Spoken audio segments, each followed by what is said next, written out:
আজ ২৮ March ঢালিউডের superstar Shakib খানের জন্মদিন।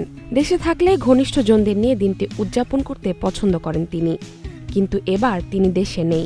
তাই দর্শকদের জন্য তিনি পাঠালেন এক অন্যরকম উপহার।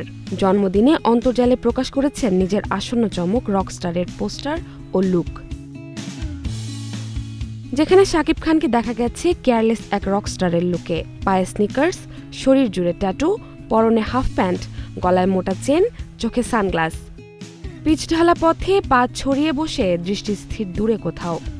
সবচেয়ে বড় বিষয়, শাকিব খানের এই রকস্টার লুক দারুণভাবে গ্রহণ করেছেন দর্শক। রকস্টার লুক প্রকাশ করে শাকিব খান ক্যাপশনে লিখেছেন, আমার ভালোবাসার দর্শকদের জন্য এটা আমার জন্মদিনের উপহার। আসন্ন কোরবানির ঈদ লক্ষ্য করে ২৪ মার্চ থেকে ছবিটির শুটিং শুরু হয়েছে। জানা গেছে ২৯ মার্চ পর্যন্ত মালয়েশিয়ার বিভিন্ন লোকেশনে টানা চলবে ছবিটির শুটিং। এরপর দেশে ফিরে এপ্রিলের প্রথম সপ্তাহে ঢাকার বিভিন্ন লোকেশনে হবে দৃশ্যায়ন। ছবিটির গল্প, নির্মাণশৈলী এবং শাকিব খানের লুক সবকিছুতেই নতুনত্ব আনার চেষ্টা করা হচ্ছে বলে জানা গেছে। ছবিটি পরিচালনা করছেন আজমান রুশো। ছবিটিতে শাকিব খানের সঙ্গে থাকছেন সাবিলা নূর। এছাড়া দেখা যাবে তানজিয়া জামান মিথিলাকেও। জাহারা জেবিন তন্নি, নাগরিক প্রতিদিন।